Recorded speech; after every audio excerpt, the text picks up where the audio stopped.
Well, let's read our story then. Yes, we are Latinos by Alma Flor Ada and F. Isabel Campoy. And it's illustrated by Laura Perez. Let's talk about this word right here, Latinos. Have you heard that word before? What is a Latino person? Well, it's a person from a Spanish-speaking country. Did you know that my mother-in-law, my wife's mom, is Latino? She's from a country called Costa Rica, which if you're looking at the map, it's down below Mexico, right around in here, in this area right here. Costa Rica is. And Costa Rica is a beautiful country with volcanoes and rainforest and parrots and sloths. And I got to go there about 3 years ago and spend a couple weeks in the summer, and I just loved it. We spent a couple nights on the side of a volcano, and there was a water park on the side of the volcano where the water was actually heated by the lava underground, by the warmth of the volcano. It was a really cool experience. So Latinos, like my mother-in-law, are people from a Spanish-speaking country. So just like La Mariposa that we read last week about the boy and the butterfly, there were Spanish words in that story. There are Spanish words in this story as well. This genre, or the type of story this is actually called narrative poetry.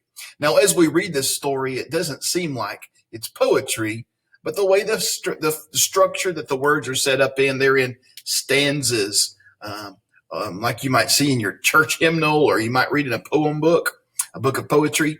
And so it's called narrative poetry. Narrative because it's a story about somebody or some people. And then it's poetry because of the way it's written. It's not going to seem like a poem to you, but this type of writing is narrative poetry. So let's dig into, yes, we are Latinos. My name is Jose Miguel, not Joe, not Mike. I am Cuban and Nicaraguan. I live in Tampa, Florida. I am Latino. So here we go. Tampa, Florida is right here. Cuba is an island off of Florida. Nicaragua is a country right above Costa Rica. That's Costa Rica. And that's Panama. If you've ever heard of the Panama Canal, there's Nicaragua. So let's see how he is from Cuba and Nicaragua. Let's find out. Adios, Jose Miguel. Have a good day, hijo. Aprende mucho. Learn all you can. Just as he does every day, my grandfather comes to the door to say goodbye to me, giving me advice as I leave for school. He says he wishes he had been able to do that for his own son, my father. The sky is covered with dark clouds, so I rush. And here's a picture of his grandfather and Jose Miguel. Remember, this are graphic features in our text. Illustrations are. School is not far, but the rain could begin any minute. Here in Florida, the sky goes from blue to black in an instant, and you get soaked before you even realize it's raining. Roger catches up with me before the rain does. I would have rather gotten soaked. He slaps me on the back, pretending to be friendly, but making sure it hurts. Made many tacos today, Miguel? He asked. Well, that doesn't sound like a very nice boy, does he? You notice how the text is structured? How it's got these straight lines and you don't have a whole sentence in a line usually. That's why this is narrative poetry, because of the stanzas, the way it's written. Like I said, it doesn't sound like a poem to you and me, but it is. What are you using in them now? Dog meat? He laughs and let go of me because we're already at school. And Mr. Tate is standing in the yard watching us. Ever since Miguel's Tacos opened a couple of blocks away from school, the kids have been teasing me. Before it used to be all about no way, Jose. And now it's all about Miguel's Tacos. It would be easier, Mr. Tate keeps saying to me, if you would let us call you Joe or Mike. It would let you blend in. Yesterday I got tired of his words. Do you know who Cervantes is, Mr. Tate? I ask him politely. Don Miguel de Cervantes, or Miguel de Unamuno, or Miguel Hernandez? Look them up, Mr. Tate. I was very sure to keep my tone soft, my words polite. Google them. Then you would know why I can't be called Mike. I think I impressed him. I doubt he will come back with that Mike business again. Although the truth is that I wasn't named for Miguel de Unamuno or Miguel Hernandez or Cervantes. I was named after my grandfather, Jose Miguel Martinez, who never wrote a word but every morning walks out to the door to say goodbye and to tell me to learn much. That's why I will not be Joe or Mike, in spite of all the Rogers in the world, but Jose Miguel Martinez, Cubano a mucha honra. Yes, very proud to be Cuban. Para servir, at your service. All right, well, we're changing characters now, aren't we? And this girl's name is Lily. Let's read it. My name is Lily. I am Guatemalan. I am Chinese. I live in Los Angeles. I am Latina. Well, she's got a lot of background different, doesn't she? So Los Angeles is over here on the west side of the United States. She's from China, which is in the continent of Asia, or somebody in her family is. Somebody in her family is from Guatemala. And let's right here. My name is Michiko. I am Peruvian. I am Japanese. A sensei. I live in Los Angeles. I am Latina. Why are these girls both Latina? One has relatives from Japan and China. Aren't they Asian? Well, they might speak Spanish at home if one's from Peru and one's from Guatemala, because those are Spanish-speaking countries. Let's read what they say.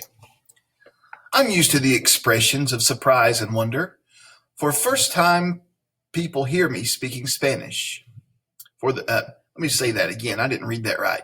I'm used to the expressions of surprise and wonder the first time people hear me speaking Spanish.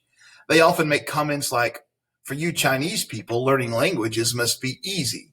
Sometimes I get tired of explaining that while it's true I'm Chinese, it's also true I'm a Latina American, a Guatemalan. It's nice when I don't have to explain. That's what happened when I first met Michiko, who's now my best friend. We were both new at school, and we were placed in a Spanish bilingual class. Bilingual means you can speak two languages. She looked at me, I looked at her, and we both smiled. We both knew. I knew that she has had to explain many times, and that although she is the granddaughter of Japanese grandparents, Spanish is her first language, just as I have had to explain that I am both Chinese and Latina. It was easy to become friends, knowing something about each other already. What do you think the girls know about each other? They know what it's like to both have Asian background and Spanish or Latino background. So they've probably faced similar challenges in their life. They've had similar experiences. And aren't you friends with people who are a little bit like you and have similar experiences like you? We tend to be friends with people like that. Let's go to the next page. And they continue on. We are both proud of our rich history. I'm so sorry I do not speak more Chinese, and Michiko is sorry she only speaks a little Japanese. But we're beginning to learn our grandparents' languages. If people continue to think of us as Chinese and Japanese, it will be fun to at least speak our heritage language. There's one of our vocabulary words. Heritage is a person's heritage is the beliefs and traditions passed down from people who lived before him or her. In our case, being best friends, we both decided to learn Chinese and Japanese. We already know that two languages are much better than one, so imagine knowing four. Wow, I can speak a little bit of Spanish, but I could not speak four languages. And then the other girl says, I'm Michiko, and I agree with all Lily has said. I like the pride I feel being from Peru, a country with such extraordinary ancient cultures. Ancient means very, very old. And I feel the same pride knowing that my grandparents' culture is equally ancient and rich. But above all, I love talking to people, listening to what they have to say, trying to understand how much people can have inside. That's why I will continue to study languages, so that one day I can speak and listen around the world and always feel at home and among friends. And look here on this last page. You've got boys and girls saying hello in many languages. Hello, hi, bonjour, ciao, hello, konnichiwa, namaste, hola, ujambo. Do you know what all those mean? I guess they all mean hello or saying hello in the different languages. All right, so that's our story. What did you think about it? It's a little bit different, isn't it, from the type of stories we used to read? And so we've got these characters, Michiko, and we've got Lily, and we've got Jose Miguel. So what do they all have in common? They're all Latinos. That's why our story is called Yes, We Are Latinos.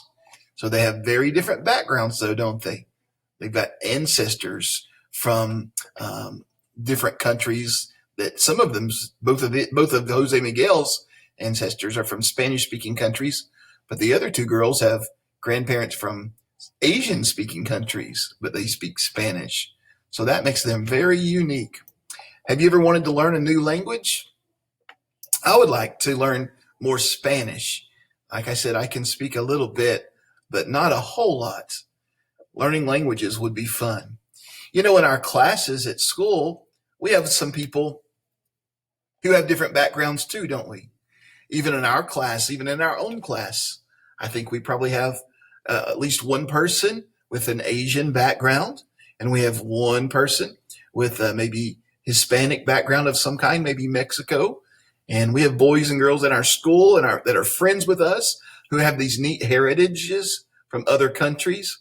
And they're great friends to have because we can learn so much about how their family is the same as ours or different from ours, or what kind of foods they eat that are different and what kind of foods they eat that are the same.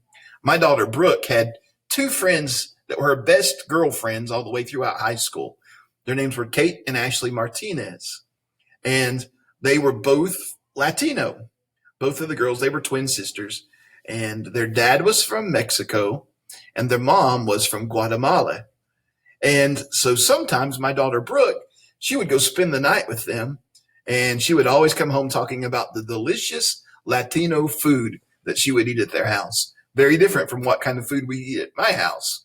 But so she enjoyed them and their culture and their family, and telling the things that she learned about their countries that their mom and dad were from, and the food she got to try.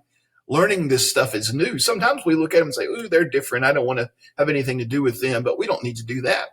We need to just get to know them and learn how cool they are and find out the interesting things that they have. That's, like I said, some things are the same as us and some things are different. And they probably feel the same way about you. They'd love to know more about you. But as we think about what makes us who we are in this unit, think about your background. Do you have some Latino in your background? Do you have some other country in your background? I bet your parents and your grandparents could tell you.